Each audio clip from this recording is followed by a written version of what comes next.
All right. Well, welcome everyone. I am so happy to have two guests with me today. So, hi, I'm Amanda Singer. I'm from San Diego Family Mediation Center, one of the owners and family mediator. And today I'm going to be having a conversation with Heather Steer and Laila Aitken Oli. And both Heather and Laila are both divorce coaches. Heather is also a CDFA, which is a certified divorce financial analyst. And today we're going to talk more about how to find your divorce support community.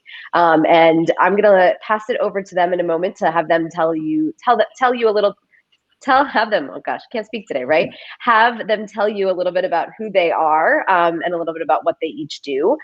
Just as a reminder, if you have any questions today, you can put questions into the text box and then we'll answer those as we go into the chat function.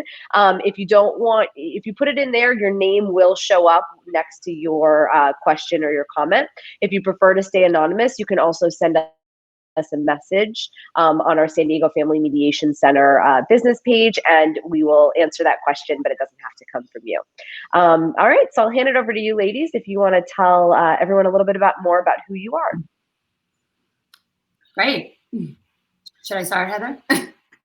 Go for it. Okay. Thanks, Amanda, for that introduction. So I'm Laila Aitken Ali, as she said. I'm a divorce coach. I was previously a mediator in London, UK, where I used to live. Now I'm back in America, and I decided that my way forward is coaching. So I myself went through a divorce, 10 years of it one. So have my master's in divorce, so to speak. Was in and out of court many times. So wearing that hat, I guess a lot of people would come to me by default, just saying, can you help a friend? Can you help this person who's going through it? And so I just became almost like the expert in that field amongst my peer group and people I knew and people who they knew. So that was really how I just got that passion for, okay, I'm actually really liking this, helping people go through their divorce, because let's put some good use to the 10 years that I went through everything.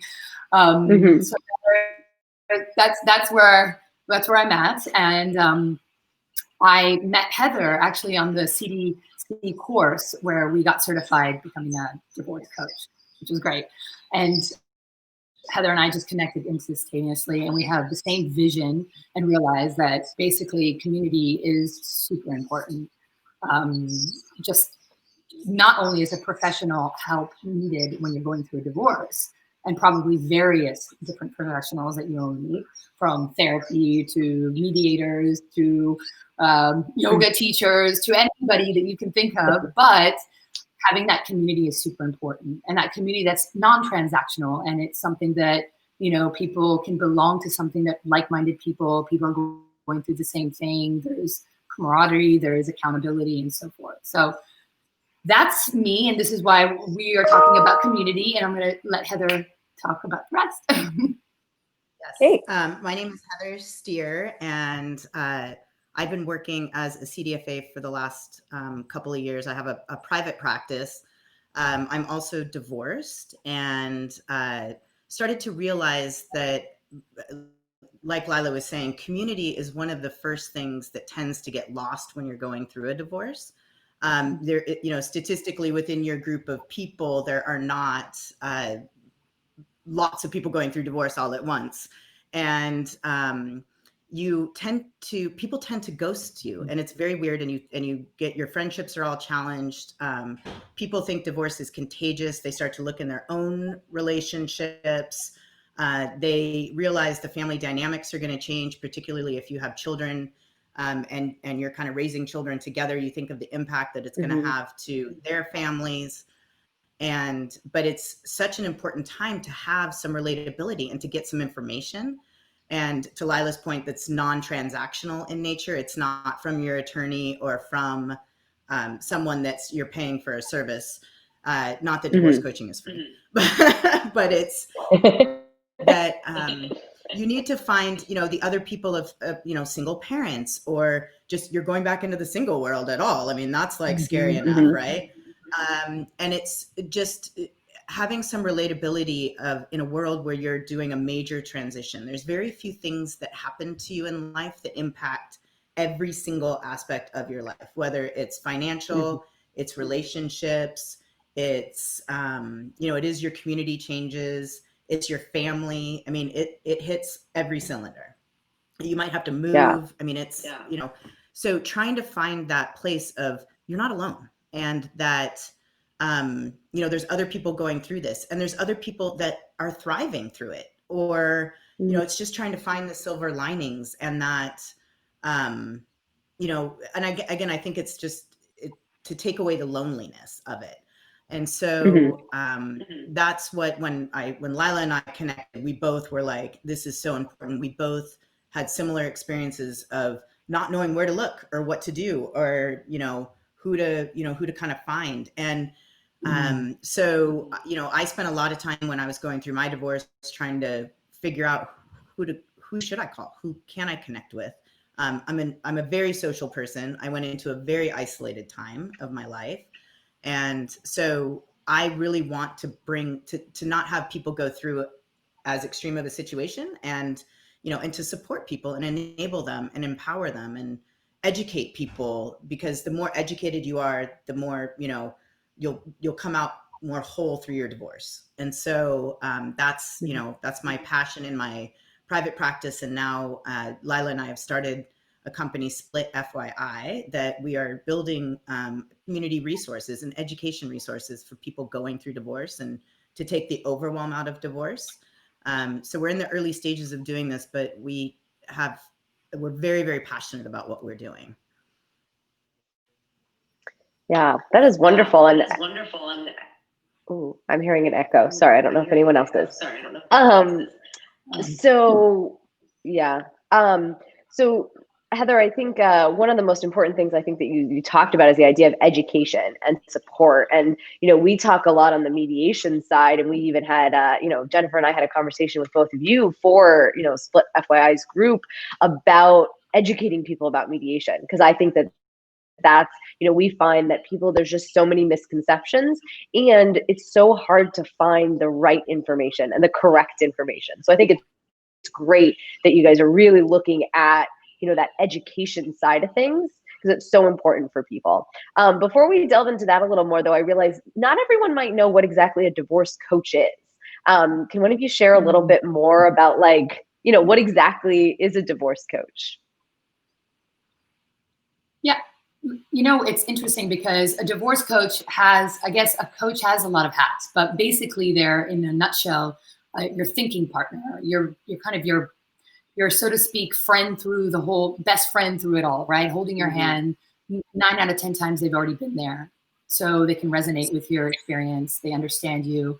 Of course, like someone like Heather and I, there's different hats, because she's a CDFA, so she's also well versed in the financial aspects of it. So she can even really dive deep into that aspect of it, which is great. So you've got, and you have some coaches whose wheelhouse are health and fitness, and really want to help you get as whole as possible, because you've been suffering, and your anxiety and your, everything is off top of the charts. So every coach has their own kind of probably niche, but in a whole aspect of it is they're helping you through that whole process. They're well versed on the divorce. They're not legal help. They can't dive into all of those, but they can direct you in the right places.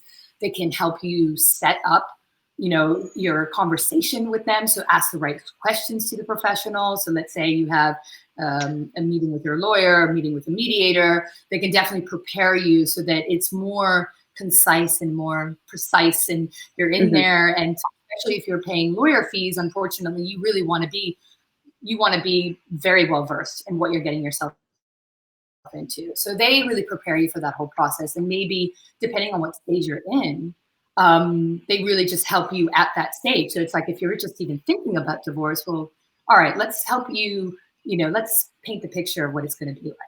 What's A, B to C is going to be like, right? So, and who would you probably talk to first? And then, we have, maybe most of us always have in our people that we could invite, I'm forgetting the word, help me out.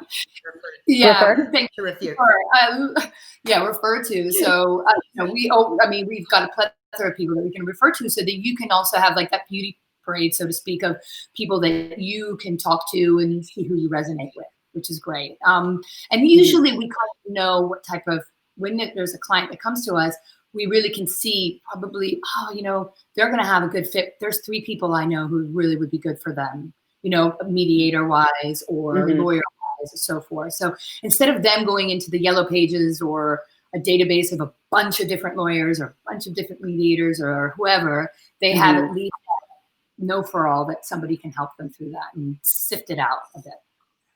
So yeah, I think that's great. And I think where a divorce coach can be very powerful for people too is it's an unbiased person, and you don't want to use your attorney as a therapist. You'll hear that throughout lots of our videos. That's a waste of your dollars. Don't do that.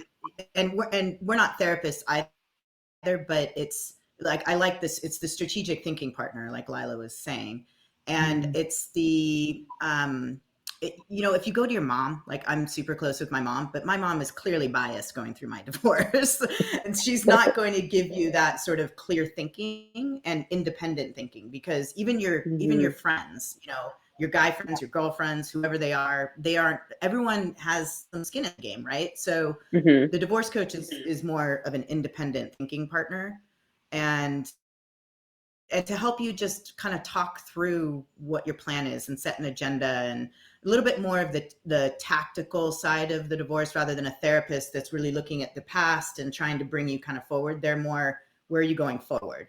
So that's a bit of the differentiation between what you'd use a therapist for, because I'm very pro therapist, and as well, going through this process in particular.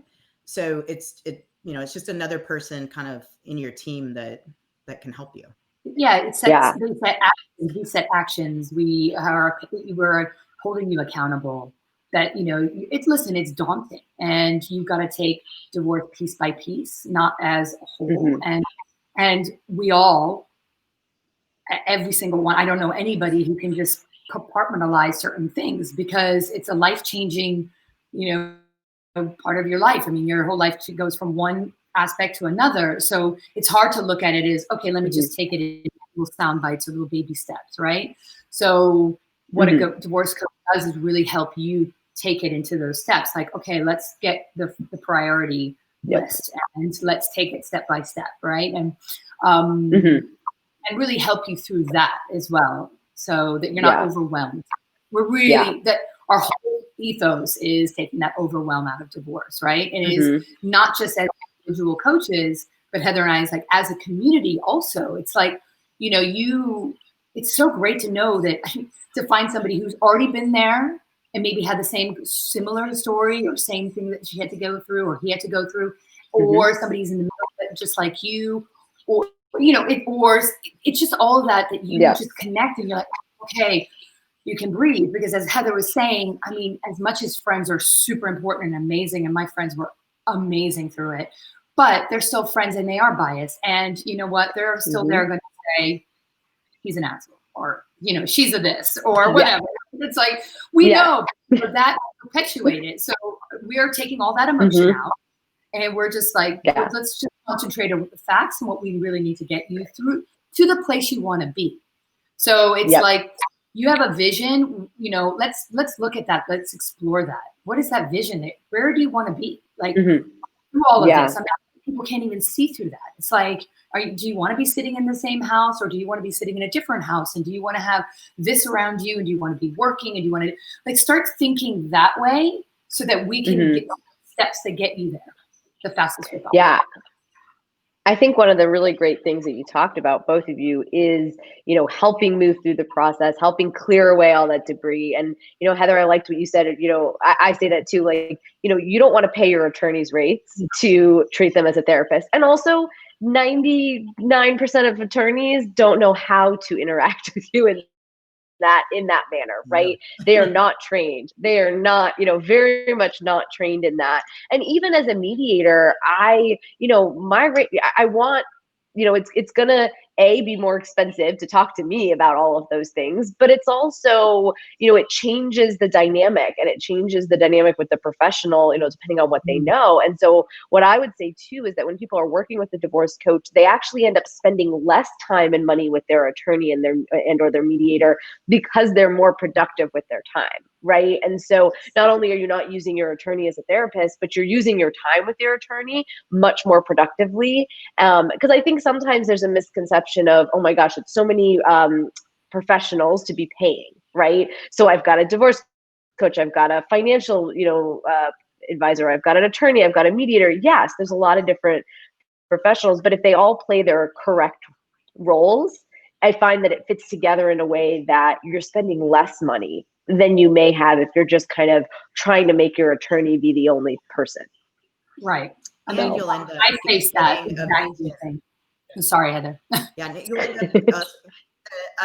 you'll end up with reaching more of your own personal goals and aims post-divorce as well. Yeah. By keeping it within your own control as well. So that's always good. I think that what happens with that as well is that oftentimes people abdicate all their decision making to the lawyer because they're not well versed, and because they're not empowered with the knowledge that we're always talking about. Like, knowledge is power, right? It's the antidote to fear. It's like, I heard that, I remember reading that quote and I was like, exactly. Like, the more you know, the more well equipped you are to make your own decisions, and you're in control of it and you're not reliant of it. And I went through a divorce again, like Heather mentioned earlier. It was like, I didn't have, nobody else was going through divorce. They were getting married or having kids, right? And I just had a child, and it was a whirlwind for me because I didn't know who to turn to, who to go to. And there weren't, at the time that I went through a divorce, there weren't the resources they are now. So now there are a lot more resources, thank God. And I think there should be always, resources out there for people going through it, because the more you know, really, the less you're reliant you are on that lawyer or whoever it is to help you through that process. And I really did abdicate a lot of my thinking to, my lawyer. And I look back at it, and that's my only regret. It was like, wait a minute, my gut feeling I didn't tap into because I didn't believe in it. Because when you're going through a divorce, the last thing you have is this self-confidence. You don't feel like you can make decisions. You don't even know what to make. And it's hard to have that vision of the future because you're going through something so hard right now. How are you thinking about that? So you do need a little bit of, you need that village, you need that support, you need those different modalities of thinking, so that you can really get there. And again, that community. I mean, I went to a church group. Not that I don't go to church, but I went to a church group because I was the only group. It was a divorce group that I could find in my area. It was like, okay, give me anything. It was like I needed the camaraderie. I needed the people who are either went through it or going through it, because I felt sometimes even ashamed to talk to my friends about it, or I think they were sick of hearing about it, and then they didn't know what to do. And I didn't want friendships, my friendship to change. I didn't want them. I mean, I often even look back. God, did I even ask them how they were doing when I was in that like rant about my ex? So your friendships should be your friendships, and yes, they're there for you, and that feels good because it gives you that strength. But if they're not going through it, or they haven't gone through it, it's really hard for them to really understand that aspect. And I think that's where the community comes in. That like-minded, people who are going through it is so essential. So outside of, of course, we're talking about, having a divorce coach would be great to work with. But how do people find these resources and this community that you're talking about?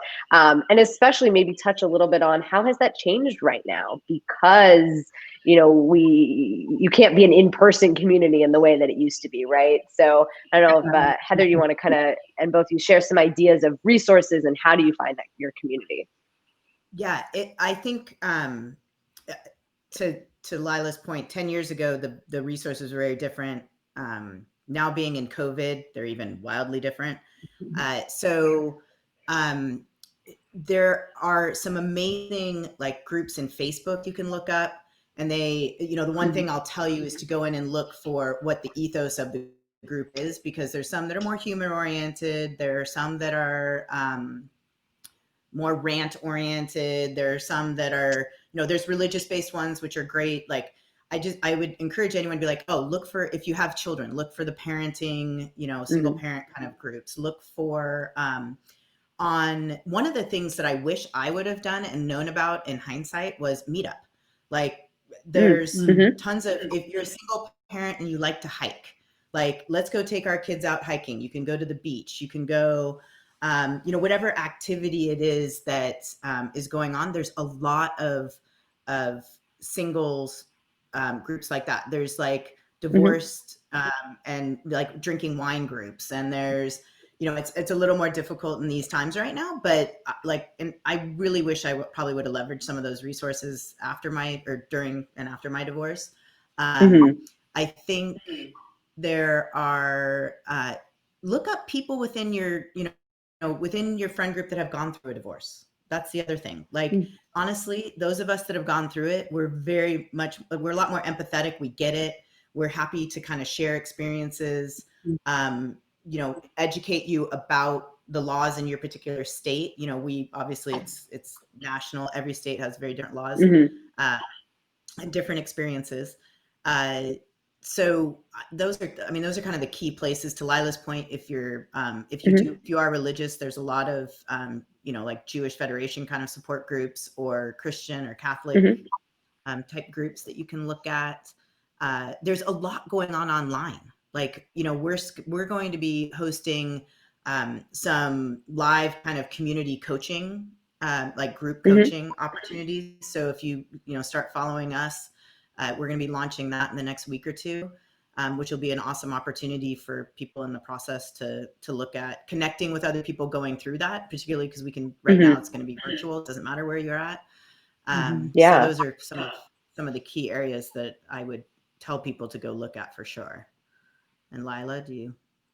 Yeah, I mean, I think that you touch point on pretty much every aspect. These are the way. I mean, nowadays we've got this whole social media phenomenon, which we didn't have. I didn't have when I was going through my divorce, and there is to be said about that, because where it can be daunting, and I do not think that people should be spending way too much time on social media, because that also can, especially through something like that, you need to give yourself a little bit of break and so forth, and it can be almost preachy and too much. I think that it is a great resource to find who resonates with you, right? Because like I was saying, there's so many coaches, and what Heather was saying, there's so many different types of groups. You need to know what fits for you. Like, what is their message? How are they speaking to you? Do you like the way that they speak? Do you think that you can have them in your, in your life? Do you have all of them in your life?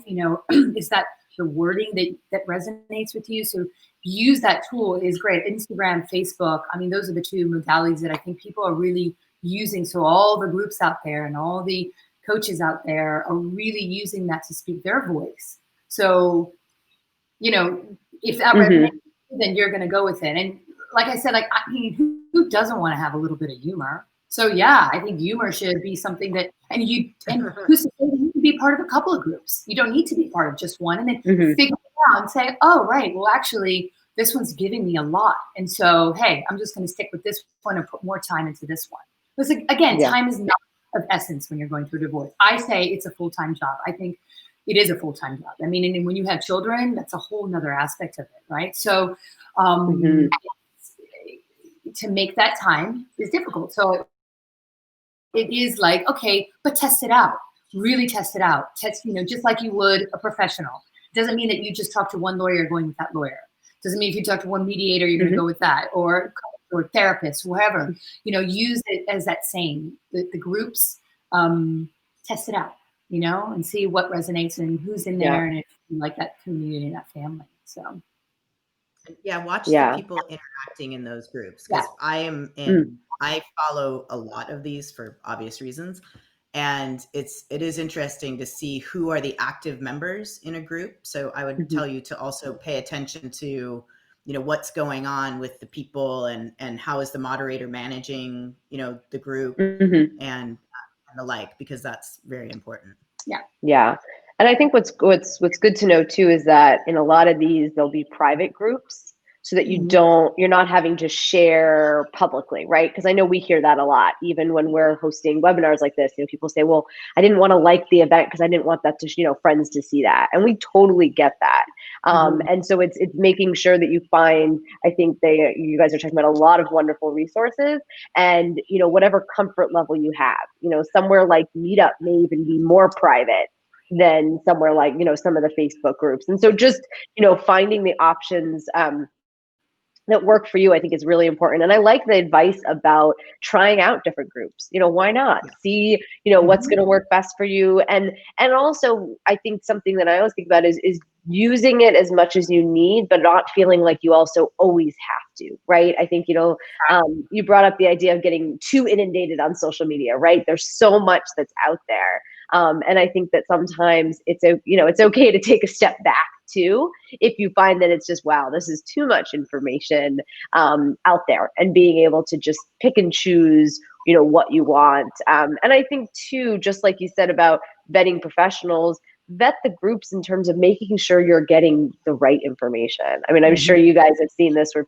people come to you and it's like, well, where did you find that? Because unfortunately, not everybody shares or knows the correct information, or we're talking state by state and you're talking with a lot of people from a state that is completely different from where you live, or international. Right. So exactly. Yeah, I think that's definitely important. So, we've talked about resources, and I think that, you said, I think I hear from both of you that, kind of the top thing is about education, right? It's about making sure you get that education you need. But I was also hoping that each of you might share what your top tip is. Like, what do you think is most important that you would say to people that come to you going through divorce or starting out the process? Or something that you wish you knew, because I know you both said that you've been through a divorce. What kind of share one or two top tips from each of you?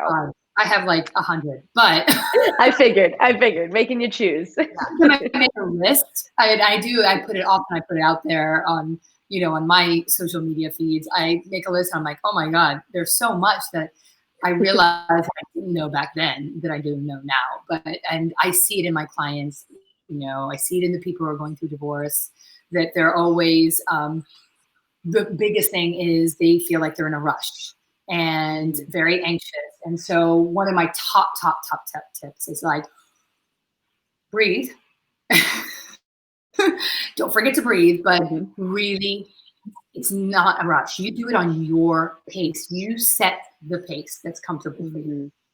And that is really, really important to just sink that in. It's like when you feel anxious and you got to get this out and you got to get this paper out and you got to do this, like, oh my God, the lawyer just wrote and he just wrote and I've got to write it to him, or I've got to go write to her back, or this is going to happen. No, it's like, breathe, because nothing good comes out of that. Because what happens is you rush, you either overshare, you overwrite, you do the wrong thing or make the wrong decision, or it's too impulsive. And this is your life that's changing. So you've got to be in control of it. The only way to be in control of it is really to take that step back and breathe and be like, okay, I can take this in baby steps. Let me just take one thing at a time, right? And if you don't have that, the plethora of people or that village of support around you, that would be my biggest advice, is to self-talk yourself into like just taking a deep breath and just one at a time. And remember that you don't have to respond right away. You don't have to react right away. Take that time. Decompress. Yeah. That's very important. I think that, that time is important. Yeah, it is. And I actually, one of the first things that I do in any consult with someone is I tell them to schedule time for their divorce and don't carry that burden all the time. So I wish someone had said that to me, that, hey, Thursday afternoons, it's going to be the time that you need to work on, because there's a lot of divorce homework. I mean, it's a major process. And so, and if you constantly have that on your back, it weighs you down. It exhausts you. The analogy I use is you go and work out in the gym when we used to be able to do that, and you're lifting weights. Well, you're not walking around for an hour carrying a 20-pound weight, like you drop it and break your foot. So it's, Mm-hmm. you know, it's that same burden of divorce, homework, and what needs to happen. Like just check it at the door and go, this isn't the day for that. And that's okay. And then know that, you know, Mm-hmm. you get the intestinal fortitude on that moment where you're like, okay, I've got to, you know, as my mom would say, buck up and get the work done, and read those communications. You don't have to, while you're maybe coming out of a relationship where you're used to having to respond to someone right away, you Mm-hmm. don't have to do that anymore. Like, let it go and get yourself in a good headspace when you do have to read communications. Like even now with my ex, I do that. I'm like, Mhm. oh, that one's going to sit there because I am not in the right space, Mm-hmm. and I will fire something back. I'm either stressed out doing something different. He didn't know that he was texting me at a bad moment, right? It's not his fault. Mm-hmm. So I take a pause and I'm like, I'm not, I'll let him wait on that. The other piece is, everyone's story is unique. I think where a lot of people get wrapped up or start having some wildly off expectations in their world is you don't know what's going on inside someone else's financial world or personal passions, personal hot buttons. It's two Mm-hmm. unique people negotiating with each other. So the outcome of your best friend's divorce, your cousin's divorce, your parents' divorce, your whatever, doesn't need to be the outcome of your own divorce. It's really, you need to take into account your individual circumstances and what you are passionate about and capable of, and what your either financial portfolio looks like, your social portfolio, your children's needs, whatever it is. All of those cards and you know, the decks on the chairs on the deck get moved around very differently. So Mm-hmm. it's I think that's also very important, is to understand that, you know, this is your story and your divorce, and you have to do what's best for your own results, and manage your expectations accordingly as well. Yeah. Yeah, I think that's a great thing because I oftentimes have people come in mediation. It's like, but my friend is getting X amount in support, or so and so got this and got that, and Yeah. yeah. I always have to say, well, I don't know their situation, right? Their numbers, their assets, their debts, their everything is different, and we really focus our process on it's never a one size fits all model, right? You've got to Right. just like the outcome is going to be different, you need your process to be unique as well, because it's whatever works for you guys. So really making sure, I think that's a very important thing. You can talk with friends, but always understand that there's it's going to be different, and you may feel that seems fair or not, right? But understanding what that looks like. I think another thing that you guys brought up that I think is really important is, you were speaking about communication, Heather, and when you when you do that, right? Or both of you did, right? And I think that's really important, is when you are willing to communicate, both with your, spouse or soon to be ex, as well as with the professionals.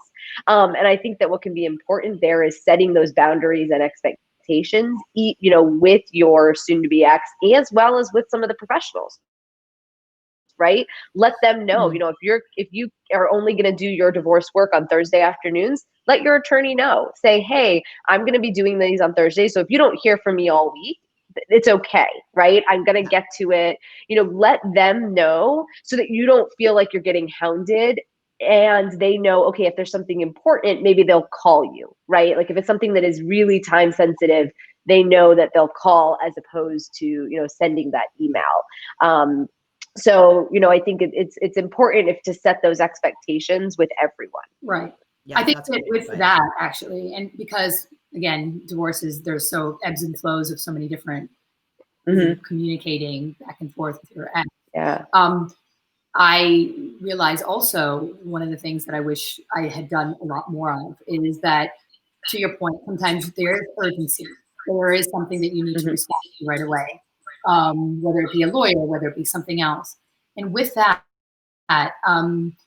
what I did is when I read it, it would be like, I couldn't even function, right? Because it felt like an attack all the time, so forth. The language, especially if you're reading their letters, you just don't even understand half of it, and it just feels like it's an attack.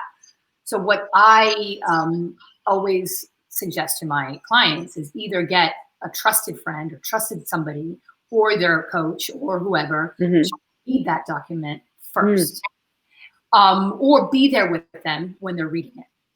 So it's like holding a hand until you get to a place where, like Heather and I are at, which let me tell you, it's still, when an email pops up or something happens, I'm like, oh, the eyes roll a bit, but but I'm more prepared now, obviously. I've done that work and I'm through it. So I can do that. But I still sometimes will call somebody. I'll call Heather even and be like, oh, I just got this. And okay, before I respond, let me talk to you about it. And she'll do the same. And it's like, great that you have that. So I always say that no matter what, you should have that. Like, if you're facing that and you do have to, there's an urgency and you're not prepared, get that person on the phone or get that person next to you or send it to them, let them read it for you, buffer it. Sometimes my dad person, so whoever it is that you can trust. So I think that will help a lot, which I utilize that a lot more, basically. Always leave to blank while you're drafting your emails also. Yes. You don't want that to go halfway through. Yes, that's important. And I think I talk about it, a lot, and it's just what you guys are saying is you can write those emails and come back to them the next day, right? Like, it's what you're going to say in the moment and then what you're going to say 24 hours later is going to be so different. And it's okay though, I think, to like you're saying, leave that too blank, but draft those, what it is that everything you want to say, and then come back to it, and then you can make it a little more appropriate, or something that's not going to inflame the situation. You're allowed, then you can take the emotion out of it. So it's interesting because I'll do this often with my clients. It's like, okay, so they do a dump, basically like an emotional dump. It's like a journaling. And then you're like, okay, so let's just take a little bit of that emotion out of it, and what you could say or what it could sound like is, and so it's working towards getting that communication right, because it takes practice.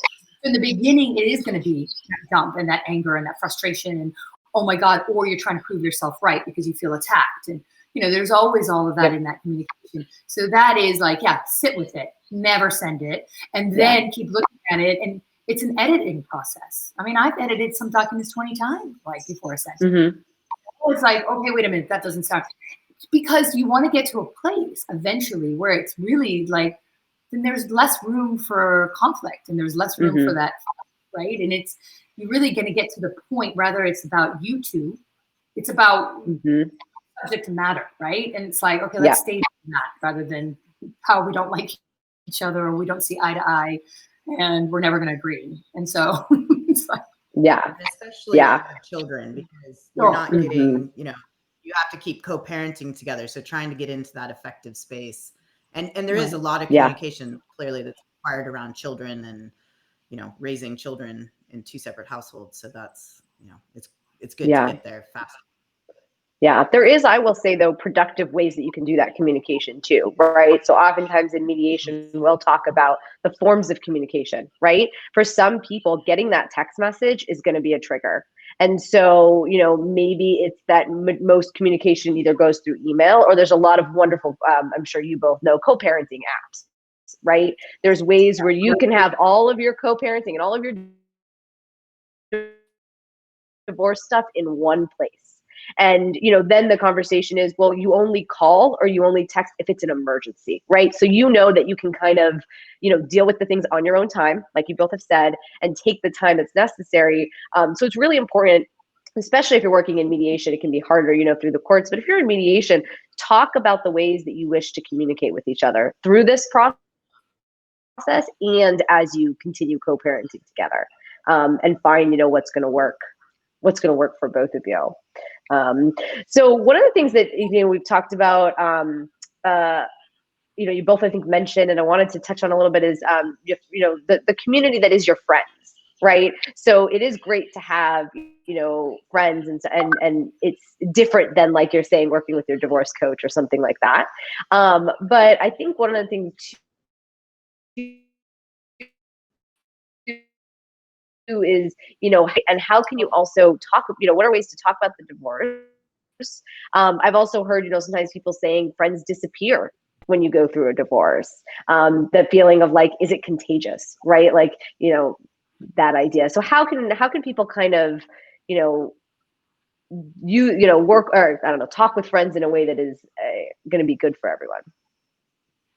Well, I mean, I guess all friendships are very different, but and you'll know probably, and you'll feel those who are there for you in a certain way and are open and are acceptable to this whole process that you're going through. I mean, I think it brings up a lot of fears in people, and it's not just that they think it's contagious, but it probably triggers something that's insecurities deep down inside themselves in their own marriage or their own relationship that you don't even know about. Because let's face it, as good as even some of your best friends, you won't know really what goes behind closed doors, right? And they're ashamed of it, and they might say it. So you don't know where they're coming from. So first of all, I would say don't take it personally. As much as hard as it is, unless, I mean, listen, there are circumstances that people are outright mean, and I've heard of these, like almost like thinking it's your fault and you're taking judgment on it. And I say to that you really sift out the people who are in your life, right? I mean, but those who don't know how to show up for you and don't know how to handle it, I would say it's just because they're going through their own demons and their own, insecurity, their own things. So it's not personal to you, and just understand that, because it is a scary thing. It triggers a lot in other people. And I think approaching it is just testing it. I realize that when you're going through it, anybody going through it, it becomes your whole world. So that's all you talk about.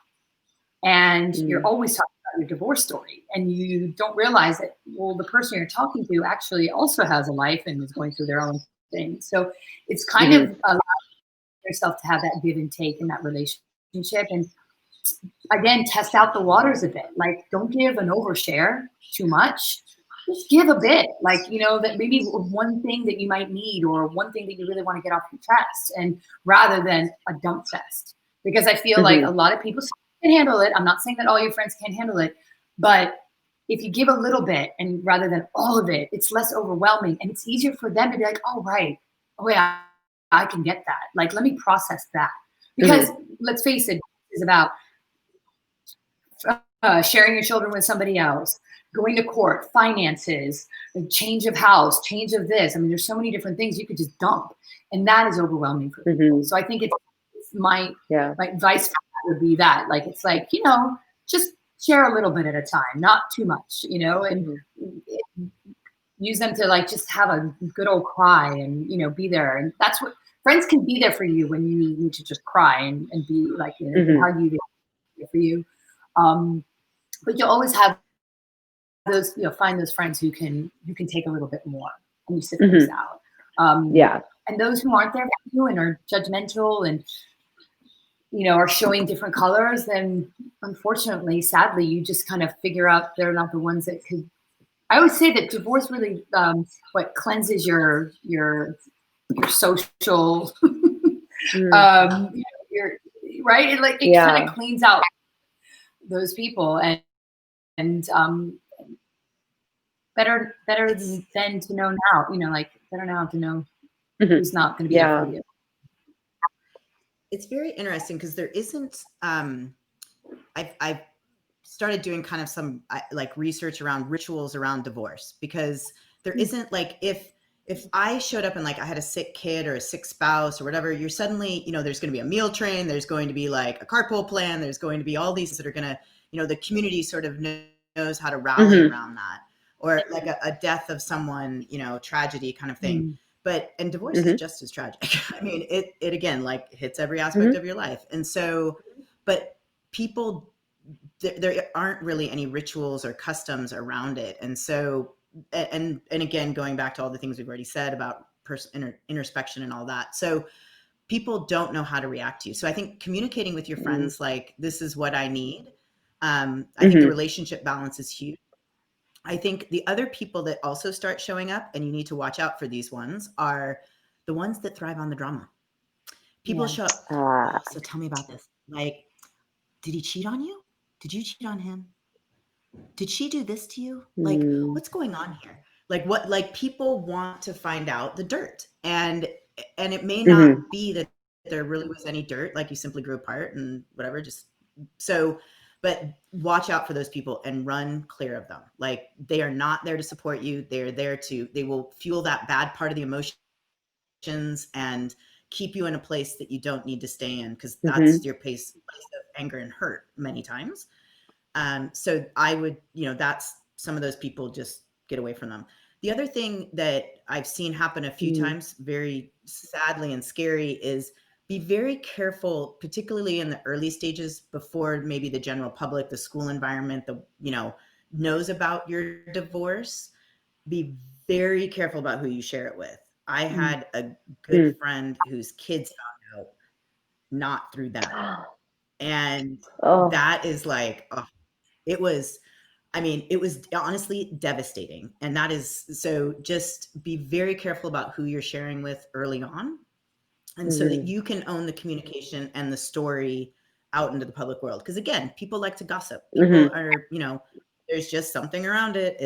We see it all throughout our lives. And so watch that in your community as well. And then, and then again, find the people that are there to build you up and support you, and continue to be there for them. I mean, friendships are give and take. So that's, huge. And be honest, like, look, I'm having a down day.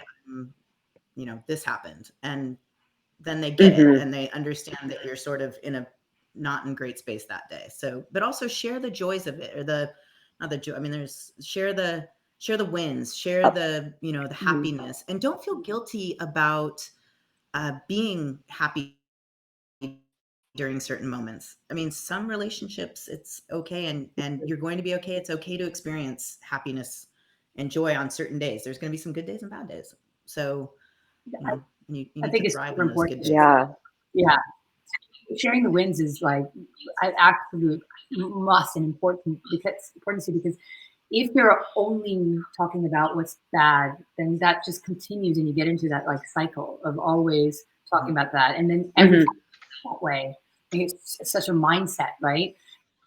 And even for your friends, because then they're like, oh, they don't even know how to big you up, because it's just a constant, the negativity. So it's helping them out also. And I think what we've been talking about, every aspect, is really setting boundaries with everything, right? So you going through a divorce is setting a boundary for yourself, like, look at certain things, correspondence at a certain time, how you respond, but how you communicate, how you are with your friends. It's like having that aspect, like, how are you showing up? It's always constantly self-checking yourself and going, oh, okay. And it's spontaneous too. And don't get me wrong, there's no, like, if you're crying and you're upset, I mean, you're crying and you're upset, you need your friends. Like that, you can't be like, but also when, like, to what Heather is saying, it's like when you're happy and you're like, oh my God, things are good, and I really want to share it with them. Share that good aspect of it, because it helps them. It really helps them. And then it'll help remind you of that good time that you just had, and positive be, so they can be a reminder and your accountability partner when things are looking down. Because as we all say, divorce is a roller coaster. It's up and down and up and down. The good days are the bad days. So it's like them, they can say, hey, but you had that good day, and this can happen, right? So always share with them at times. Yeah, I think we've talked a lot about boundaries. It really is true in all areas of your life, and how you do that. And I think that, one thing too, touched on, is sometimes people just don't know how to react, right? We see that when there's a death, we see that when someone's sick, and when people don't know how to react, sometimes they disappear, right? Like they just don't know what to do. And so they just withdraw, and you don't hear from them at all, or they don't know what to say. And so, one of the things that I've found really helpful when talking with friends, whether they're going through a divorce or anything, is kind of asking them, are you looking, sorry, I'm echoing again in my ear. Are you looking for my advice, or are you just looking for me to listen? Right. So if you can ask that, if you're the friend it's helping, ask that question, because then it gives you the feedback of knowing what your role is. Because some people don't want to hear the advice, right? And that's okay. Sometimes you're just going to a friend because you want to rant and you want them to listen, or you want to cry, or whatever it is. And you know that you may not be right, and you don't want to hear that. And that's okay. okay. Right. So I ask that, of friends often, even ask my fiance that, what is he looking for? What are they looking for in that situation? Can be really helpful. I think So that's a great. we have a little more. Okay. Yeah, we have a little more time. I do just want to say, if anybody has any questions, who's watching, you can type those in to the chat box, and those will come through. I know we're happy to answer questions that have anything to do with divorce, community, anything along those lines. But I think that, you guys have shared a lot of great information. And I know that you're working on developing more, right, on the community with, so I know it's still at the beginning stages, but do you guys want to share any more about Split.fi and kind of where things are going, or at this point? Well, right now we've got a Facebook community that's private. And within that community, we are also having lots of lives or talks with professionals. And as I mentioned earlier, we're going to be holding a space for coaching for individuals who want to come on, and we'll touch point on various topics, but usually it's around the finance or the co-parenting aspect, or just the well-being and the getting through it all, and what does that look like? And so sometimes we'll have guest speakers and professionals who can help set the stage, or just be us coaching. So yeah, I encourage people to even try that out. Like I say, it's all, give the community a go and see what it's like, and if it resonates, and if the message resonates, and if they're learning something out of it. Again, it's there to teach. And I always say this, it's like it can get frustrating because you can see in your clients or people who are going through it, people I know, even friends, you see in them the things that, the mistakes or the things that you've made, but everybody has their own and their own path, and they learn ready to learn, right? Or it resonates with them when they're ready. So we're just planting the seeds. Like what we're doing in all of this and is planting seeds for people. So it's like, okay, they might not be ready to hear what we might be sharing, but it's in their head, it's in their mind, and tap back into it later on, somewhere down the line in their divorce. Oh my God, that's what they're talking. Okay, that's what we. So it's just that's all we hope for. It's like this plant seeds they're on, so that when they're ready to accept all that or understand all that, then they use it. So that's our game, and I think that with the community, it's just great to have other feedback and have other people who are going through it, and a trusted environment, and to hold them accountable to do certain things and get the things done. So yeah.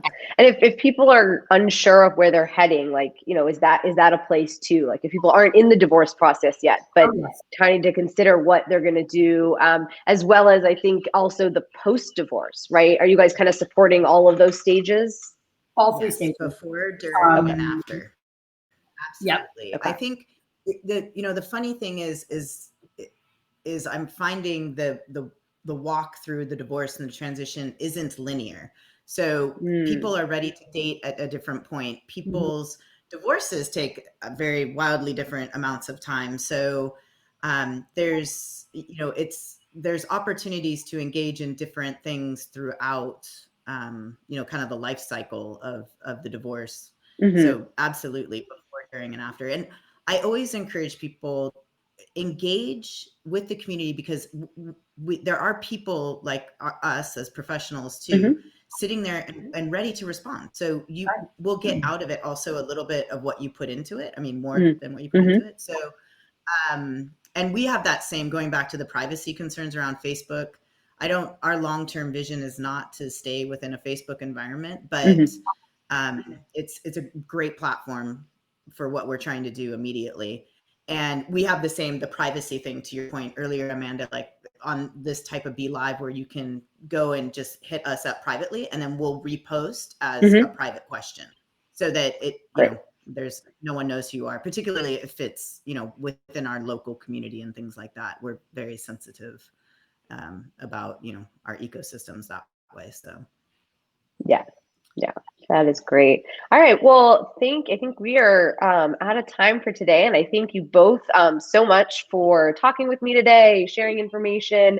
Can both of you share a little bit of share your contact information? So, how can people get a hold of you if they are looking for more information? Sure. You can find me at the Split Coach, and that's on there's a website called thesplitcoach.com. Or I have an IG account, the Split Coach. So either one, you can find me, message me, and all my details are on the website as well. So, and then we also have a platform called Split.fi. Well, the Facebook group and an IG account, Split.fi as well. So you can follow us there, and then Heather can. Yeah, and you can contact us through there, and it's either Heather at Split.fi.com, Laila, Laila at Split.fi.com. Laila. Every day, all day long. Yep. Oh, wonderful. And Heather, is that the best place to reach you as well? Yes, either that or I have a private practice in San Diego, Divorce Transition Mentors. You can look at my website at divorcetransitionmentors.com. So there's that option as well. Yeah, well, great. Well, again, thank you both so much. I think there was lots of great information. I know we had a couple comments about really, great way to talk about tips and, applauding the idea of educating people that, that's really important. So thank you so much. And for anyone watching, if you have any topics on future webinars that you'd like to hear about, let us know. We are running these every other week now. So our next one will be on Thursday, July 23rd. And my partner, Jennifer Segura, will be talking with Laura, and I am blanking on her last name, but they're going to talk a little bit about what may be happening with school reopening and how does that affect your co-parenting plan, and kind of putting in some, how might you talk about that with your co-parent to figure out ways to succeed for the school year, whatever that looks like, since we still don't really know. So thank you all, and look forward to seeing you again. Thank you, Laila. Thank you for having us. This is great. Thank you.